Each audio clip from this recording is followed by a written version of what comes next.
In the aftermath of March 2018 elections, retired Brigadier Julius MAADA, the flag bearer of the then opposition SLPP political party, was controversially declared winner on the 4th of April 2018. My government will promote national unity, national cohesion, and disciplined leadership after This moment was the catalyst for a series of unsettling events that unfolded in Sierra Leone. The tension began with the targeting and assault of known opposition members and supporters living in and around the SLPP strongholds of Kenema, Bo, and Kailaun. The violence quickly spread to other areas and regions, including Kono, Maburuka, Putloko, and the capital city, Freetown. They use all kind of angle. They want come, say they want come, burn the APC office. That and they around APC office right now. During this dark period, 7 lives were lost, including that of a police officer, in the hands of supporters of the SLPP.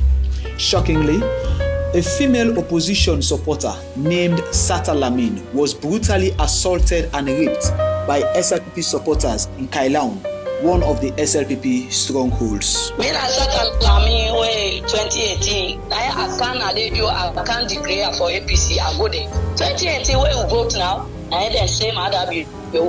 Now people them come on and your village. Came out there with the weapon, with the knife, then everything. They can't hold me, they undress me. They just don't with me. They take Sasa, they show my family.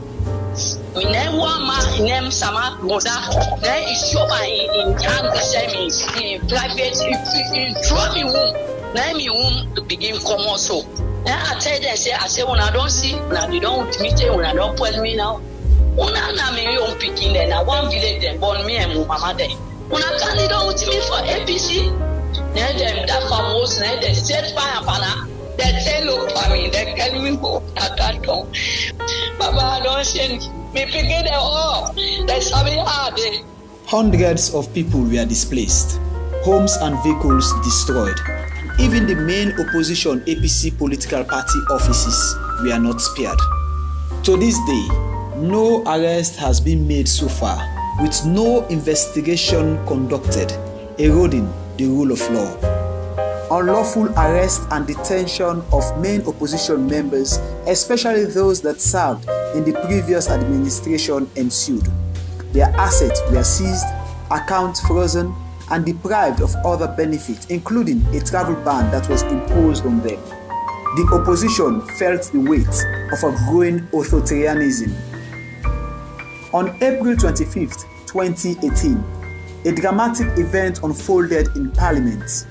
Dr. Abbas Chono Bundu, a member of the SLPP ruling political party, was imposed as the Speaker of the House of Parliament, defying the constitutional provision stating that the party with majority in the well of Parliament should appoint the Speaker, during which the main opposition APC party had 67 seats, while the ruling SLPP had 49 seats. Paramount Chief's representation accounted for 14 seats, with 12 seats shared among other political parties.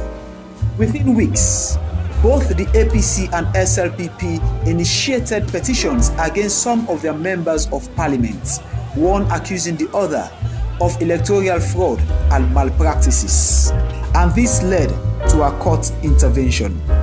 In an effort to mask this constitutional violation in favor of the ruling SLPP party, the court reached a verdict on May 31st, 2019, which resulted in action being taken against 10 opposition APC members of parliament. 9 were removed from their seats, and a rerun was slated for only 1 seat. That very day, 9 members of the SLPP political party were hastily sworn in to occupy the seats taken from the APC parliamentarians, giving the SLPP a slight majority advantage of 58 seats instead of 49 seats, and the opposition APC now had 57 seats instead of 67. The balance of power shifted, but it was short-lived. Few months down the line, the APC regains its majority in the well of Parliament.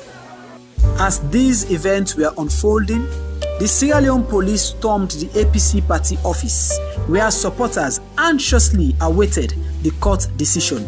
This act further intensified the already fragile political situation. This attack was not an isolated incident. The APC political party offices in Freetown and across the country faced repeated assault by the Sierra Leone police and SLPP supporters throughout the 5 years period of President Bio.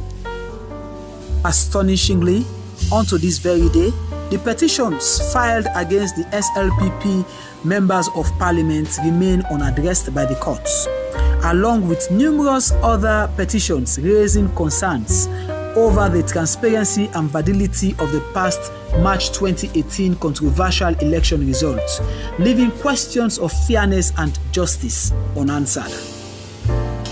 During President Julius MAADA Bio's 5 years tenure, we witnessed the divisive sacking and removal from office of civil servants, biased contract allocation and appointments, influenced by political affiliation, connectocracy, tribe, and region. This division also extended to the justice system, deepening the political rift. Sierra Leone as a country experienced its worst economical crisis during the Julius MAADA Bio administration, marked by soaring unemployment, closing down of businesses and factories, and skyrocketing of prices of goods and services. It's really hard for us to manage our lives nowadays because things are really going up. If we compare from the previous time, the exchange rate is very high. Suppose now we have to pay more taxes to the government also. That's why the inflation is coming now. And plenty people there, most of the people, they don't have the money and they don't have the buying power also. That's why.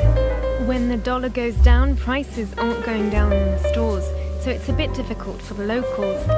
Just now I want to buy pepper. The woman said it's 10,000. So I couldn't buy it because I left the pepper like 3 days ago, 8,000. And today it's 10,000. So I don't know what the problem. I can't afford to feed my family like I used to. Previously I cooked 8 to 10 cups of rice for the family to eat well. Not anymore. No one eats properly these days. We eat just a little. Prices have increased due to the inflation from 7 leons to 15 leons in order for you to have something that satisfies you. The worsening economic conditions led to a popular citizen call for protest on August 10, 2022, expressing their discontent with the government's sluggish response. We came out this morning to express our feelings to the United Nations, to say why we are suffering and what our problems are. Number 1, we do not have freedom of speech. 2, there's no respect for us, the women, and our economy is down, and the cost of living are high, very high. The profit we're supposed to have is just not there anymore. Our husbands are not working. We're the ones paying the rent and taking care of home. We have 3 to 4 children to feed, and even that is something we can't afford. 36 cents used to be enough to buy lunch for our children. Even if we have double that now, it's no longer enough. Our husbands are not working. We're the ones paying the rent and taking care of home. We have 3 to 4 children to feed, and even that is something we can't afford.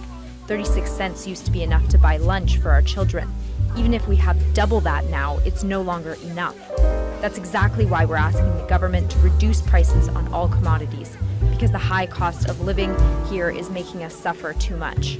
This protest turned out to be a tragedy and led to about 25 people, including 6 police officers, being reportedly killed. The violence continued until August 14, ending in the targeted assassination of a prominent member of the main opposition APC political party by the name of Samson, commonly known as Evangelist Samson, a political advocate and media personality who has no hands or dealings with the protest.